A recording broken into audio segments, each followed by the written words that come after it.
Yeager, Yael Yeager, how are you doing? I'm good. How are you? Okay, we talked a little bit about BizDev before this conversation. You work with great tech brands, also great tech VCs. Yeah. Um, Most notably, I think Grove, right? Would you say Grove is your biggest partnership kind of thing As for for now? VC, yeah, Okay, it's for it's the VC. the biggest VC that I work with. You've also been very dominant in your army service, right? Yeah, pretty much. Like I've been to one of the elite units of the intelligence force, and now I'm a part of the like I'm a board member of their alumni responsible for entrepreneurship. So yeah, it's a big part. 8-1, Yeah, 81. 81. Do you guys say 81 or do you guys say 8-1? It's either. It's either. Okay. Yeah. So let's talk biz dev. Listen, I've been a bit critical. Not too critical, but just a bit critical in a positive sense, right? And Yeah. trying to understand how startups can basically run their biz dev operations in a better way. Obviously, our company controls and the PR aspects of about 40 active tech startups at each given moment. So we do have a glimpse into a lot of how startups run their business development operations. I'm telling you what I'm currently seeing, okay? Yeah. And I'm gonna throw this at you. So what I'm currently seeing is that too many startups act like they have tons of data of tons of data of of activities, and they basically try to do the Pareto principle, the 80-20 principle, without having any measurable data to basically incentivize them to focus on the 20%. Yeah. So let me kind of talk about this and kind of explain this if people don't understand. So when you do the Pareto principle, right? You're coming into a startup. You have 5 people on your biz dev team. Okay, your biz dev team is probably you have some guys who are like VP biz dev, one guy who's VP biz dev, and then you have some marketers there, right? It could be a VP marketing who basically is doing business development. You've got a head of sales who's probably on the team, etc. And you guys don't have a lot of time on your hands, and you guys need to be very detail oriented in where you allocate your time, right? So you can get the Definitely. biggest output based on your input. Yeah. Now, very quickly, a lot of this internal startup teams, I see them go, very quickly into this mode of, hey guys, we need to focus on one thing, on the 20% that will generate the 80% returns. The problem is they don't have any data. They don't know what the 20% is. Why? Because they haven't done enough. They simply didn't have enough quantity to their activities to justify an understanding of the data to run a Pareto principle on that data. Would you agree? Yeah, I'm definitely agreeing. I think it's very depends like on the vertical that you are and also the growth stage of your company. If you're pre-seed or seed or A or above, uh, because it's hard to collect your data while you're trying to focus on your product. You're trying to focus on your, of course, business, that's a part of it, and also like creating new customers, not as like just as biz dev, like as sales.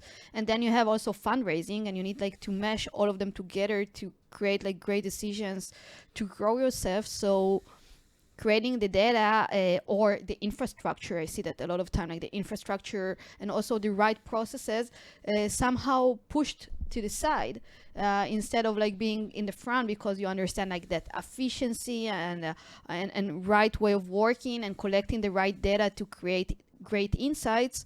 um, it's less important because we're more it's more important to focus on either creating like revenue stream for the company, creating like a fundraising But revenue develop the stream. product. So let's say revenue stream. Let's say Yeah, the most important, because the only important thing for every business is revenue. it depends. I Yeah, mean but it revenue is. and profit. It's profit. Profit. Yeah. Or if you're playing the IPO game or trying to basically think, then it's revenue. Exactly, that's what I was like about to say. That if you're in deep tech, and that's my like field, that I'm a deep tech expert. So tons of the times, like at least for maybe 5 first years, depends of the tech of the specific tech. Right. It's maybe not the most important thing to create revenue or profit, and actually like the investors knows about it, that it's gonna take a while, and like it's not what's important. What's important is like the growth The and to develop product. the product Right. itself. Yeah. And make sure the Le- product has a unique selling proposition and unique features that the alternative. exactly, to Right. develop the like the specific tech for it. So, but let's say we take on revenue for example. Yeah, yeah. Okay, so let's say the whole ambition of the 10-person or 5-person team is to increase revenue. You tell that to marketing, you tell that to your sales team, you tell that to your head of biz dev operations internally, and then you guys need to decide how you guys are going to allocate it. Internal teams need to to basically say, how are we going to allocate our efforts and Yeah. forces to get as much revenue as possible compared to the input that we put in, right? Now, the thing is, I find too many startups not knowing what are the next steps to do so. Yeah. So they're basically saying, okay, what is the lowest, what is the easiest activity that we probably can get away with, in essence, and that you would usually be something like LinkedIn outreach, right? LinkedIn outreach or email outreach, or basically, they tell the marketing team, okay, marketing team, let's focus on direct advertising to our ICP through LinkedIn ads. And then they go to the sales team and they tell the sales team, hey, let's focus on outreach, talking to our ICP. And then they go to the head of biz dev and you tell the biz dev, hey, go pick up the phone and call, and make partnerships happen. But all those activities, which seem like a very easy frontal point to kind of get access to, don't convert as lots of those startups have been thinking. I think what you're referring to, and I think it's a very important subject. It's like the whole best practices OKR method. What's going on, like with early startups or startups that has no experience, as you talk about, that they lots of time don't have the best practices or the strategy or how to do it. So you have like the founders that are great in what they do because that's why they're like successful founders. They have like the C-level team that is like great hiring, great talent. And then you have all the other employees that a lot of the times are not connected enough to the strategy or to the business and are not connected enough even like emotionally to the company. And then they just, as you say, just run, trying to do their best, trying to reach for deals, but that's it. They don't understand like the depth behind the decisions and the way of approaching, and they don't have like a method or a systematic kind of a way to do those stuff. And by that, they creating like not relevant customers or just like focusing on the numbers, like how many messages did they send today, how many answered. Also, another like very important a very important factor about it is the fact that they don't have the network to do those activities, and they don't have the ability They to don't have reach. the leverage. Yeah. They're just people from a company trying to sell something. And So you're like right. pushing them in the water, like, oh yeah, you're an SDR, just go and try to find us like the CEO of this company to sell him the product, and he's like just sending the message or like afraid and that, trying to reach like kind of response. While if you like reach their friend, he will probably say like, that's awesome. And in that matter, I actually just saw like Wiz's a part of their sales strategy. Oh, really? Uh, What do you mean? You saw like a board, like a oh technical no. board? Okay. So I have a friend that's like a CISO, and he told me like he just like got like a message out of nowhere. So the You saw their message, outreach input. yeah. Okay. So it was very interesting for me to see that, because the message wasn't from an SDR, it was from a staff Rappaport himself. And he was like, yeah, you won't believe it, like Asaf reached me out. And I'm like, okay, show me the message. What does he want? He wants to sell his product to me. And I'm like, okay, it's probably like an SDR sending through WhatsApp. So this is like a pretty known tactic, yeah, to use like the CEO name. Right. But like for me, it was like mind blowing to think like of an like Asaf has a great name, and also like it's a big sized company and has like tons of customers using that for your SDR. That's like super smart. And That's the and game. an interesting approach. You know what that Interesting. is? And it's like very cozy kind of a feeling, like very. It's brand. Yeah. It's brand. That's why I Yeah. tell everybody, it's all brand. Every marketing and sales activity that you ever do contemplates with how well you're perceived in the market. Oh my God, yes. That's the game. So when you see, did you read 0 to 1 by Peter Thiel? Yeah, of course. If you see, he says that Elon Musk is the best sales guy that he knows. Yeah. Because people don't often think about Elon Musk as, it's funny, people say Tesla doesn't do marketing. All Tesla does is marketing. Nice. Everything Elon Yeah. Musk does is brand building. And people Definitely. are, no, he's like a technical guy. No, he has 90 million followers on Twitter. He owns Twitter. He Exactly. owns the He's a Kim distribution. Kardashian of the tech. Exactly. He's Yeah, Kim he just Kardashian of tech. That's a great metaphor. So, and basically what I'm trying to tell people is it's all the brand. This is why, I'm biased. People say, okay, you're in PR, Omri. You're a media company. All you care about is brand building. That's what you say. But that's everything. That starts and ends with that. Then the tactics, the specific tactics you can play around with. But when people know you, okay, when people know you and you're able to build that brand, it opens up every door imaginable.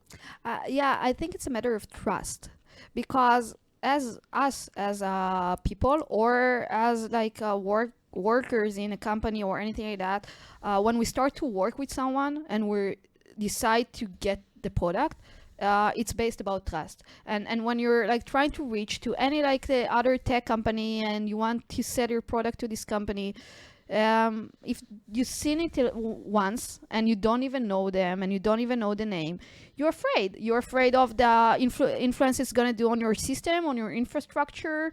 Maybe it's going to create actually damage. And as soon as you have like, oh, I have like 5 friends that know this guy and he's like an awesome guy, of course you're going to take him for work. Or if you know like 5 people that use that product and they say it's a great product, you will probably use it. So I think it's more of like gaining trust by this branding, than actually like creating the branding as what am I, how am I perceived, and that. I think like in tech, like I can find that with lots of Don't people. they It's go like, together though in tech nowadays? Because let's say if you're in tech, you're building a brand in tech, and you've got a Forbes article about you, and you've got 40,000 followers on LinkedIn on your personal profile, and you're the CEO of a company, and then there's like there's obviously testimonials on your website, etc. And then when your LinkedIn profile is optimized, isn't that trustworthy? Isn't that the same thing? it Because is, but because if you want to build trust, you need the media to basically vet you. You need third party to vet you. The media, the other people in your field, clients, prospects, they need to vet you, and then you basically need to also be able to. So this is an interesting question. So what is more effective? More effective being getting those. Let's say you're going into a meeting with a prospect, and the prospect knows someone directly who's a client of yours.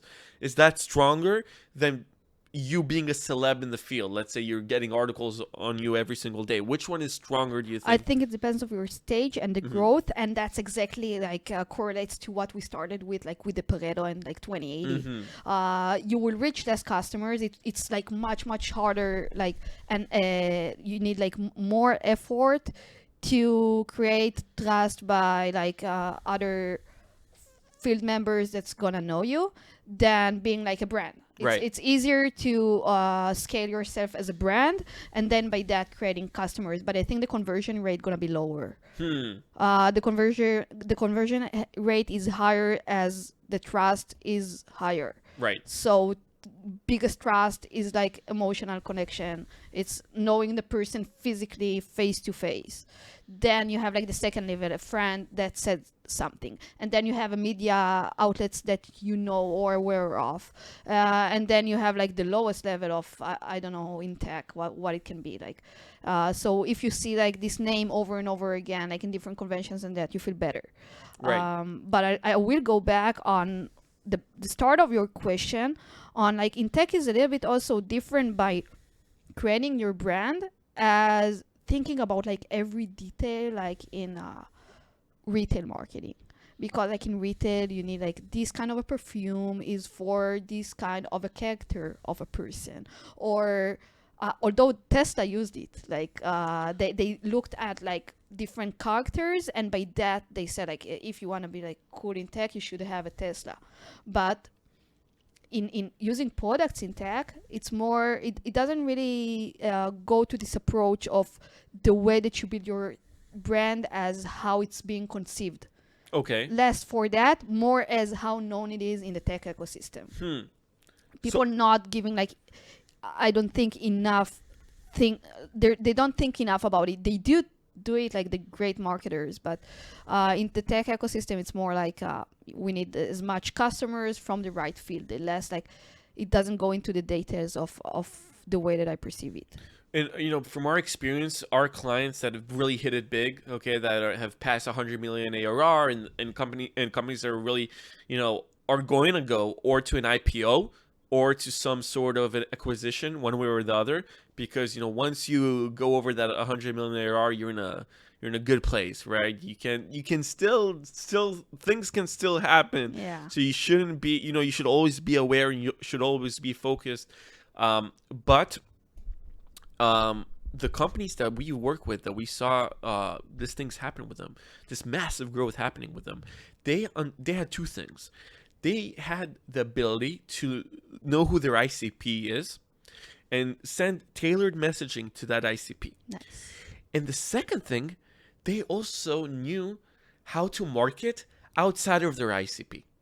So they basically had like two frames of thought of one, marketing collateral and activities that go directly to their ICP with branding and everything that has to do with it. And then the other way, which is broad awareness. They've been able to build broad awareness where even people in different verticals and different industries that don't even know that are not directly their ICP still know the brand. And this creates another layer in that perceived funnel, which basically lets more people outside of your immediate ABM list or ICP list to know about you. And this creates a big velocity of movement towards revenue for the company. That's really, really interesting. And you wouldn't think about that, because you would think, Yeah. why am I spending efforts or money to do something mainstream and broad where I should only focus on my ICP, Exactly. Like if you're a B2B or B2C or B2B2C, like you need to like direct your strategy by that. And sometimes it's too much effort for nothing, or maybe it's like less effort. Let's just like do a PR for everybody, and then by that, some of them are probably in tech, like in our vertical of tech, and then they will probably want it. You made me think about the PR strategy of less focusing on the product and more focusing on the brand of the product. So like they're not even like publishing the product themselves. They can public, like as we talked about with like their rounds. What is Or- Wiz's product? Exactly. I don't think I can say that because I do understand and know, Because but you're a deep tech expert, so you understand it. but they never talk about the product. They talk about like how many rounds they did. Exactly. What are their like investors? The name of the Yes, investors. yes. Their investors has good PR, so you probably should trust us. And it's also like they don't even like That's go the for it. And I game. think this is like the PR that most of the startups use lately for the past The like good ones. 4 or 5 years. The good ones. So are they the good ones, or are they the perceived as the good ones because this is the way branding works best? Like I don't know if Wiz's product is. I don't even know Wiz's product. Like, I know, but like I Yeah. don't know. You understand? Yeah. Like, I don't know if Wiz's product is better than their competitors. Exactly. I don't know if Sentinel Ones has better features, or I don't know, but I don't give a shit, right?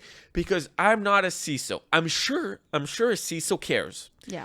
But because Wiz's velocity in the mainstream public media is that high, I'm sure it integrates into the ICP's decision making. For sure, because at the end, when you do the decision making, although like the user is the one that's acquiring, but when you're acquiring like a huge product that's gonna be like probably cost a lot for the And needs company. validations from the CFO. Exactly, that was my point. You will need the validation from the CEO, from the CFO, from the board, and then when you come to the board and everybody like don't really understand about it because it's not their business. Sometimes, mostly in successful companies, it is, and they're supposed to understand what they're investing for. But then they see all the PR and they see that everything goes well. It's like it's a mechanism that builds on itself. And then like, oh yeah, we took Wiz's, if we're another company that now needs Wiz's services and I'm the CISO, it's easier to me to say, you heard about Wiz, you saw like the $23 billion deal. So we're gonna use their product, and then they're like, oh, they're probably great, we should use it. And then you have like this amazing product of this small team that built it and didn't do the PR, and they said the name, and they're, no, you should go with Wiz. Everybody Even uses if the this. product is better. Way better. But I don't say that. Yeah, Wiz, I think it's like very, very, very successful people, and they know what they do. Like Asaf is also came from Microsoft, and they had also their sell before that. No, I'm sure they have a So wonderful they have product. a wonderful product. I'm sure, but what we're But trying it- to say in this conversation Exactly. is that this mainstream layer. Okay, let's call this a game of layers. Okay, you have the ICP, which is like everyone calls. So basically, let's say you're a B2B company. Almost, I think like 90% of B2B brands nowadays they do ABM. They do account-based marketing. They have a list of targeted companies, and they have a list of people inside of those companies that they want to target. Okay, and they can run LinkedIn ads for them. They can do outreach for them. They can do lots of different things. But the thing is this: the only differential move that you can do is to have a perceived brand that is bigger than the competitor in the field to your competitors. Sometimes we get clients when we get them a fabulous article on a big media website and a mainstream news outlet, and they would come in because they don't understand marketing. They would come in and they would say something like this, but our ICP is not there. Yeah. And I would, because I'm not a politically correct person, I would tell them, dude, who the fuck cares if your ICP is reading this or not? First, you can take this piece and you can remarket it directly to your ICP with the logo of the publication. The second thing, more people know who you are. The perceived amount of eyeballs that you get is bigger, and the bigger that content flywheel gets, the more people are going to be able to trust you, and the more people are going to be able to separate you towards your competitor. And you know what the funny thing is, Yael? The funny thing is when I see companies who are supposed to be category building companies, which there is no category before they came into the market, they don't take the time to do that. They're like, we're going to target your ICP, but you just said you're category building. Who is your ICP? Exactly. You know, lots of times, like deep tech, it's category building. It's like groundbreaking tech. Right. So you're creating like the pitch, and you're trying to understand like what market am I going for, and you have no market. So how do you accommodate it? How do you like know where to go? So there's like tons of opportunities or not opportunities. There's like tons of methods of what to do, but it is like more complex and than usual. Yeah, and it is different. You know, there is this thing where we have this joke internally. Our team internally in our team, because when you work, so I'd say we worked with about 200 companies in the last 3 years, so that's nice. A big amount of people that we see, a big amount of companies, and we have this internal joke internally, we have this internal joke in our team where we know when a startup is going to go pivot. Nice. We just know, because you know how I know this? It's because when you talk to your ICP, when you talk to the CEO or the CMO, and you see how hyper targeted they are in their ICP, and you already know that you've seen a product like theirs sell to a different demographic group, or you've seen a product like theirs that actually is being used, like a competitor is actually targeting a different thing. Or you're seeing a product like theirs that have a competitor that is targeting that specific ICP. You just know when they're too hyper focused, they're not focused at all. It's like this paradox. And when clients come to us and they're like in search mode, we don't know what our specific ICP is, and it's not politically correct to say that. It's very not politically correct to say, hey, I don't know who my ICP is, but they do have a certain demographic that they're playing around with. I know that they're going to hit market product fit. You know why? The product market fit attracts the ideal ICP. Nice. Instead of you... so Matthew McConaughey, the actor, wrote a beautiful book, Green Lights. In his book Green Lights, there is a famous one of the chapters is called, and I hope I'm saying it correctly. One of the chapters is called the target attracts the arrow. So the target attracts the arrow. Yeah. And when companies are trying to put the arrow inside that specific target, it's actually much more difficult than building a great target that attracts the arrow. Looking at it that way is exactly what makes a startups gain a product market fit in without doing this whole pivot circus. Yeah, yeah, it's difficult because on one hand you're saying for to start up like you should focus on your product. Great product will reach like great customers. On the other hand, you're like do your PR, do your marketing. It can be not so good of a product, but customers will come. So it's a balance between both. I think it really depends on your vertical. It really depends on like what kind of a product, what kind of a team, what's your spirit, how much are you focused on growth, and how much are you like a deep enthusiast, like a tech enthusiast. And at the end, like we can see with Elon Musk and all the others, that when you have also a great product but also great marketing, and you're like, oh, or Amazon, and that you always like leverage one to the other, you can just like grow as a ladder. It's a triangle. It's a triangle. There's the Nice. product on one side, there's the marketing on one side, and then there's like the fundraising and resources, runway, whatever you call it, because you need all three to basically run the show. So let me explain. I always say like every startup that comes to me, it's like product, business, fundraising, but I wouldn't say it's as a triangle, Okay. because the fundraising, it's like kind of an infrastructure for the That both. you build on. Yeah, Okay. it is three for the founder.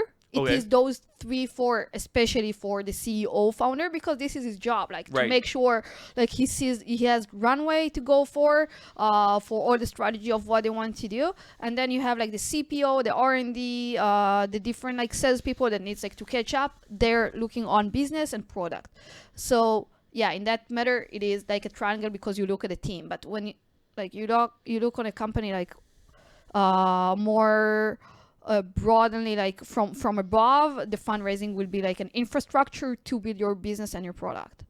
So yeah, but I can This see that. this leads me to another topic. Yeah. So when we talk about runway and we talk about fundraising and the importance of that. So I think the WeWork saga made a lot of founders take the wrong lessons from the WeWork saga, right? So let me explain. So everyone is like, WeWork grew so fast and they were basically burning so much cash. They didn't have any runway. The business model wasn't as tailored as it needed to be, etc., etc. Adam Neumann was crazy, etc. And then what founders come in and they say is, they're like, we shouldn't run this fast. We should be really careful with their runway, right? We should be really careful with our expenses. But they don't understand. They don't understand that no, speed is still the name of the game. Still the name of the game.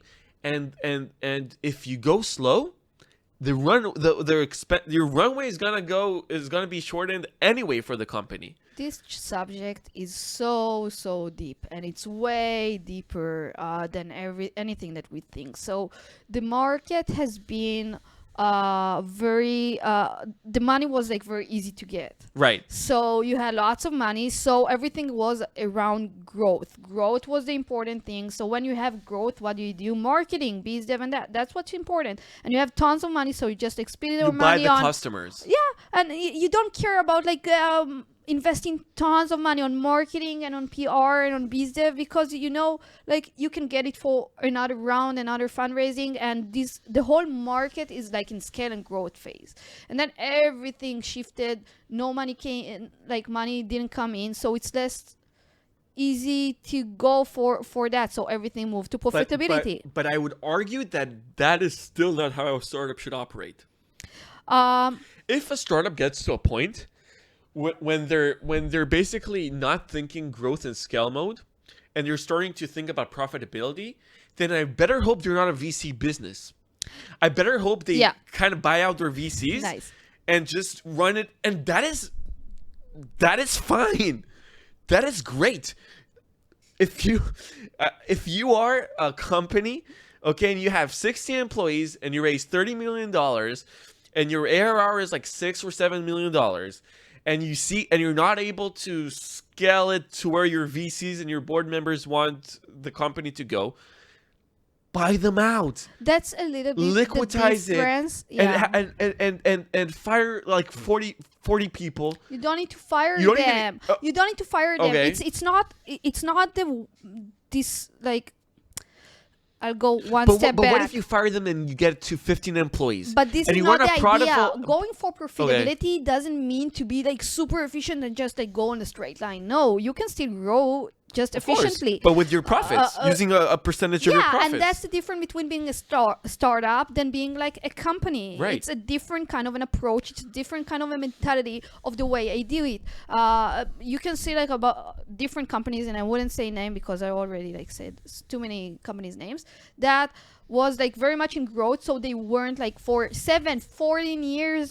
Since they're alive, were always in loss. Not because they weren't good, just because they took everything they have and more and invested it on their growth. But then like, okay, now you understand you need to shift. It doesn't mean that you cut your activities. It doesn't mean you need to fire your employees. It just means, okay, now we're like bootstrap as a company. So that's like to be a company. It's not a startup. You just take what you have, you allocate it like in the smart way to create your growth. So yeah, it would take more time. Yeah, it needs to be more smart, but it would be way more stable for a very fragile kind of economy. But wouldn't you make the case? I hear what you're saying. I And then yeah, you're not in the VC.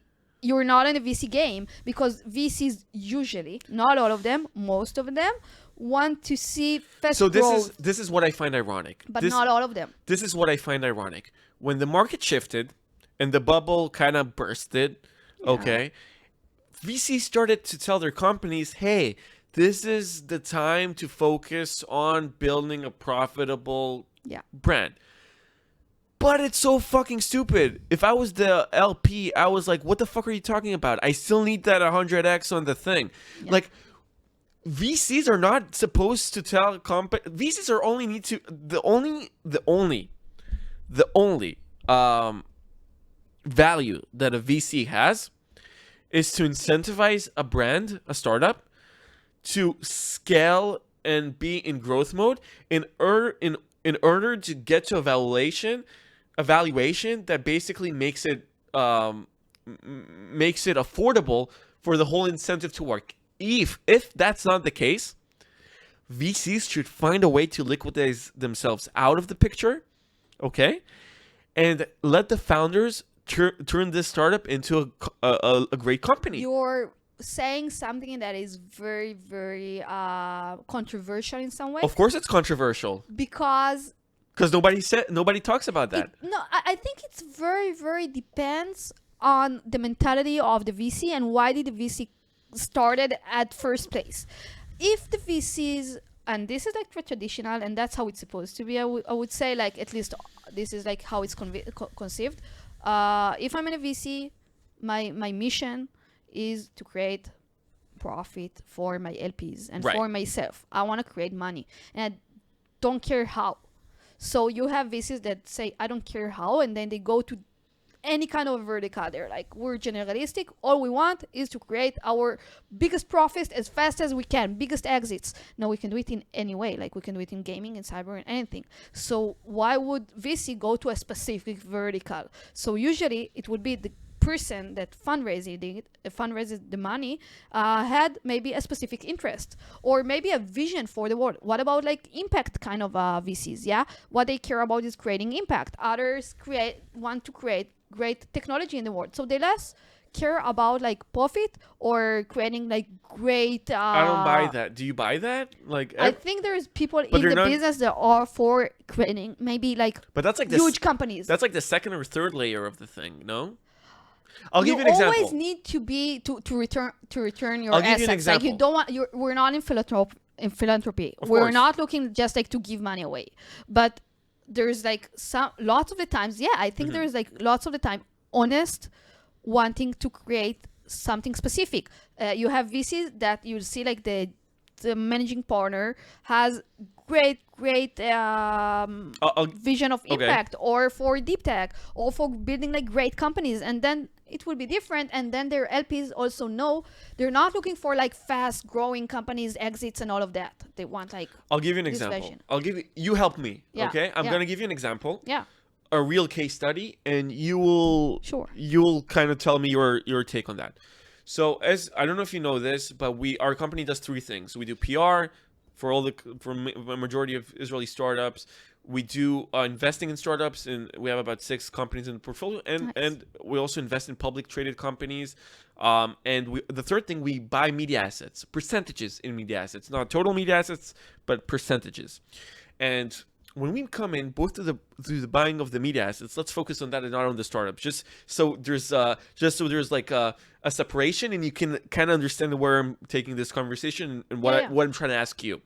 So when we buy into those media assets, there's two methods that we buy. One is, let's buy a percentage of the media asset, try to see if we can offer value to increase the value of the media asset, and then earn from the percentages of advertising on that media website, or that media podcast, or that Okay. TV channel. Okay, that's the one thing. The second thing is when we invest into a media asset that it doesn't have a big audience, and basically the owner of the website is like, hey, I want to scale this into being the next Forbes. I want to scale this into being the next web, okay, etc. And in those two methods, we treat it completely different. In the first method, we run it as a legit business. I own 17% of the company. I go every single month. I look at how many profits we made through that investment. I'm looking at how much website traffic the website has. I'm looking how many how many ad revenue the website get. I get 70% of that ad revenue if I own 70% of the thing. If there's sponsored articles on that website, I earn a percentage of the sponsored articles as well, based on my ownership, etc. On the second thing, I don't care about all of that. Yeah. I only want the website to become big. Of Why? course. Because I bought it. I bought the thing in a very cheap relative price. Yeah. So, for example, and this is what happens when some of those people, and I had this conversation 3 weeks ago, when one of those guys, website owners on that vertical, which is that vertical of, again, of a website that barely has nothing and wants to be very, very big, comes up to me and tells me, "Listen, Army, I want to start to turn this website into a profitable website now, and I'm already thinking about how to put Google AdSense on it, etc." I look at him, or if it's on a Zoom call, I talk to him on a Zoom call, and I'm like, and this happened 3 weeks ago. I told him, "Are you fucking crazy? Are you crazy? I bought 50% of that website to make it into a very, very, very big website that later we can monetize it. Do you want to monetize it now? It's not worth the time and effort for me to do so as an investor, as a media investor." Yeah. And then he comes up and he tells me, "Listen, Army, but I want to start earning profits from this." But I'm like, "But you said it's going to be the next Forbes." That's how I view startups. Amazing. So this What is should a great. what should I do? Or Yeah. what should the VC do? If Exactly. that is the reality of the And thing. that's why it's you manage your expectations before. That's why you're going to a VC that supports your kind of vision. As you said, you were going in for this website as you imagine it to be like a huge company, yeah, and this was what was important to you, and for him it was like, I want fast exits. And it's the same for VC. You have VCs that want fast exits. They invest at the beginning, they sell fast their stock to another VC, and then give them to grow it to a big company. You have VCs that go early on and they say, we're here for the long run, we're looking for you to be a huge company. Now it's always, the strategy always changes, But yeah. isn't And all the also, but isn't all the VCs aim is for it to go big? no, So you're talking about like the Bessemer model, like Adam Fisher, there's where so it's many. right, There's right, like ones you have tons of right. VCs. Just in Europe, you have like 1,600 VCs just in deep tech. Like there is like across the world so many. There's like lists. Each VC has his own like mindset, his own vision. There's the ones that wants to have small companies. Also, us as people, like sometimes you start your own startup. Sometimes you want to have like 2 years fast exit. You try to go for it, and sometimes you're going in to create a huge company. As we talked about Wiz all day, so why not talking about it again? We saw about Wiz wanting to sell and then saying no. We're pushing back like Google's deal. We want to create an IPO. Yeah. So it's this is the matter of like the change now. sometimes you start with one vision and then you go to the other. Once of like before they used to say like never go start a startup with like a strategy for your end goal of doing like an exit or an IPO. You'll see across the road, but I believe like you do need to have like a direction, because by that you know which visit to go You're to. you're big into OKRs, right? Oh, How definitely. how deep are the OKRs? Let me explain. I heard Elon Musk talk about business models and he about like business strategy, and I saw him laugh about it. Yeah. And I saw Peter Thiel laughing about it. And then I saw Google talking about OKRs nonstop. And then I saw Dell talking about OKRs. But isn't OKRs a better fit for enterprise brands? Because Definitely, for sure. okay, I don't think like a startup OKR is like across the board. listen, And Elon Musk, for sure, he can't use OKR because it's a one-man show. He does his own thing. He says, "Okay, today we change strategy. The whole company should in one day understand my vision and go for it." Peter Thiel the same. They're visionaries. It's very hard for them to work in scale. They build the company, but actually they have people like under them to run these like huge companies. So OKR is a way to create like a funnel of moving forward the strategy from one person to the other, while you have like thousands of members. we tried doing But they're not thinking about thousands of members. we tried They're like doing one man show. we tried doing OKRs to our company, Yeah. and we basically it was like a jigsaw puzzle, because like things were moving so fast in media. You can't do You can't do it. OKR. Our business is based on being on the ground and being able to maneuver. Yeah. It's like, it's like Napoleon. When you study Napoleon and when you study all the wars in the extremely high percentage of wars that Napoleon has won, his tactic was to be flexible on the battlefield and move quickly. And when you look, and I saw a startup that was a client of ours 3 years ago, and they're closed now. They don't have a company anymore. One of their first meetings, I don't even know how much ARR they had. I don't know even if they had anything back then. And the founder was like talking to me about OKRs, and I was thinking, what the Too fuck? early, man. Yeah, too early. No, And he was like sitting and managing the OKRs, Oh, like nice, because it came out of corporate. But no, yeah, you don't do it for too small of a company. The idea, I'm a big fan of OKR as what it stands for. It stands for synchronicity of my strategy. That's what it means. Like what you want if you have a company of 2 people or 1,000 or half a billion. You want everybody to know about the strategy. It connects to what we talked about at the beginning. Like you have your SDR at the end of the line of 400 people company. How does he know what is like the mindset of the CEO, that he's the actually person that knows where the company should go for growth?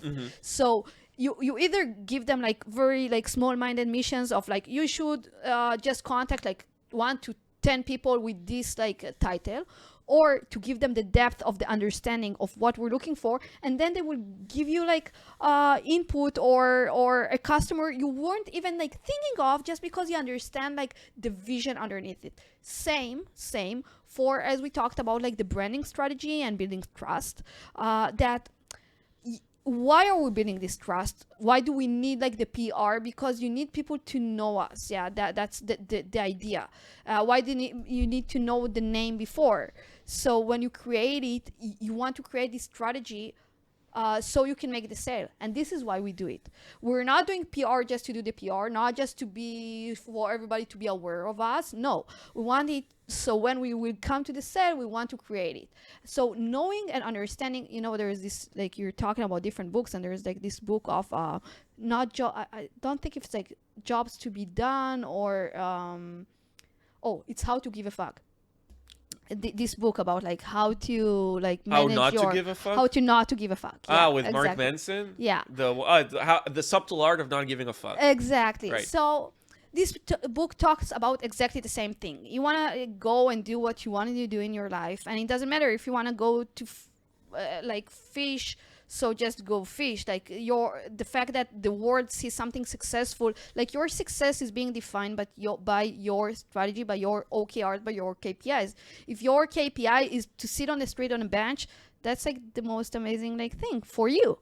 And for another person, the most amazing thing is to be Elon Musk. But for another one, it's a disaster. It's like his nightmare to be Elon Musk. Right. Not everybody has the same dream. Not every company has the same vision. And it's Not all every relative. VC has the same goal. You know what's interesting in that book? He shows about there's the guy who used to be he used to be in the one band. I think it was in Metallica, and he dropped out of the band and went to another band. And his other band was also successful, but it was never as successful as Metallica. So that everything, even that is, there's a perception to it. Yeah. Listen, we don't have a lot of time, but there's one topic that I wanna talk with you about quickly. When you approach your day, okay, you work with different clients, different brands, you're on your feet a lot. When you approach your day, do you have the outcome of the day, kind of your goals for the day outlined, and then you run a to-do list based on that outcome, similar to how you run an OKR? Or are you more of an input person where you're like, listen, I don't know what's my outcome, but I just trust that this amount of inputs will create a positive outcome for what I'm looking for. So Which of these two methods are you more leaned into in your day-to-day activities? So it's kind of a mesh of both, plus opportunities, plus intuition. Okay. So you mesh everything together. So on one hand, always in the back of the mind, I have my huge goal farther the road, and like every decision that I make during the day, it's like, is it beneficial to my end goal? Because like I can be offered to be the CEO of like a 1,000 members company right now, or a VP biz dev for like an amazing company. Does it really benefit what I'm looking for? I'm looking more of my lifestyle than those titles or something like that. Like, how do I want my day-to-day look like? And by that I make my decisions. So this is one thing. Then I have like the list of what I need to do, because I need to make like my customers like happy, and I also have my tasks that I must do, and it maybe not even contribute to my last goal, but doesn't matter, like it has to be stuff done. you need to do. And then you have like to building the infrastructure and all of that of like what I want to create for next steps. So you do that, and then you have your intuition. Like you want to create the infrastructure, I mean like opportunities. Like you want to create like new opportunities to reach out and create more. Always like good opportunities, because they always say that luck is like I love this like sentence, that luck is like infrastructure meeting like that success is infrastructure meeting luck, something like that.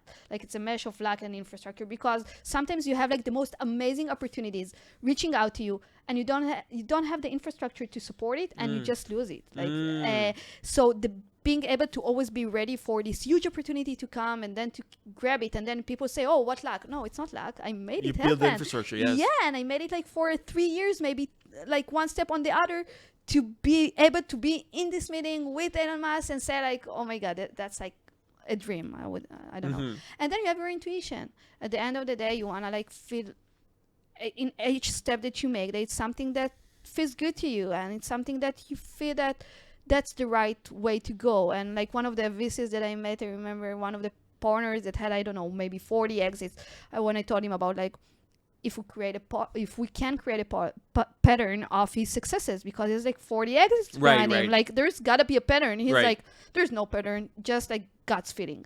Really? And, that's what he said? Yeah. And so in one hand it was like, okay, really, like you probably have some parameters in your mind that you don't even think of, that you call it gut feeling, and we probably can break it down, in my opinion. But to all of that, I do think that gut feeling exists, and you can feel it, and then by that creating like choose what you want to do.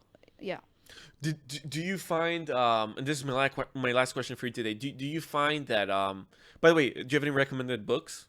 Nothing too special. No, not right now. Okay. Yeah, I can, but there's like so many, and everybody reads the same stuff, and like it's the same thing. I don't read the same stuff as other people do, but really? Yeah, but you always have like this book that everybody talks about, and then you gotta read it, and then again. But that's the thing. If everyone reads, if there are some books that are very central, but you need to learn how to read outside of those, because that's how you get the edge. You need to get an edge over other people. Of course. So my edge actually comes from looking on totally different verticals. I wouldn't read like the specific books of from like business. I would Right. go and like, I don't know, paint, and by that have like my mind. I'm more of a sports like kind of a person, so I would get my inspiration from like playing tennis or Mm. going and I'm more ballet or Pilates. I don't know, something like Right. that, or snowboarding, and then you have your inspirations. But if you want like a specific book, there is like a book that very close to heart friend like recommended me to read about like Bill Campbell, and he's like being kind of an advisor for the C level in the US, and it gave me like kind of a vision. So I think Mm. that's like a very interesting Okay. kind of a book for people aiming for a specific kind of role. My last question for you. Yeah. Do you feel sometimes overpowered by analytics?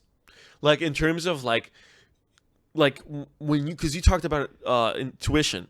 So when do you sometimes feel like you're getting too analytical in terms of how you prioritize things, and it just kind of it's not in tune with how your intuition works, kind Oh of my thing? God. For biz dev, what you said right now, for operations, metrics, Right. priorities, tests always work. Okay. For biz dev, no. Biz dev, like you can sit with a person by all your analytics, all the group of friends, like LinkedIn, different people, his titles. You're like, oh, that's definitely Right. not relevant for my fit. And then you sit with this guy and you're like, oh my God, that's exactly what I needed.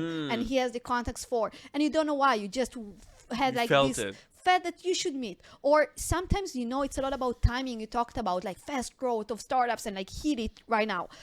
Tons of the times it's a timing thing. It's being in the right place at the right time. You right now getting like when you do a PR campaign, and just then you have like so many emails coming to you and so many messages. It's like hitting it, like trying to reach to them all. So you not a lot of the time can, and then you want to create priorities and all of that and task by that, but then you need to go with your gut feeling of what's going to be like more important and less. The dream, and that's why everybody is talking about AI so much, is being able to do the priority in a smart way, more human kind of a way than just going with all the metrics and all the parameters that gonna create your tasks, because it's complex to be able to maintain it in the long run, and also for those like to update all the time. But if you get like the most more human factor to it, it can be very very interesting. So yeah, I think in biz dev like you gotta have this sense, and that's why people in biz dev are very like when you have like those incredible people in biz dev and marketing, because they have the sense, and they have, I don't think they have a pattern that they can teach, like they can give you some examples, but it's a soft skill. It's a Mm-hmm. soft skill. Yael, you've been a pleasure. Oh, thank Thank you. you so much. I really enjoyed this. Me Lots of value too. to the audience. Thank you. Thank you so much. Oh, and people, if you follow her, if you don't follow her, go follow her on LinkedIn. Oh, nice. Thanks. Yael Yeager. Yep. Thank you.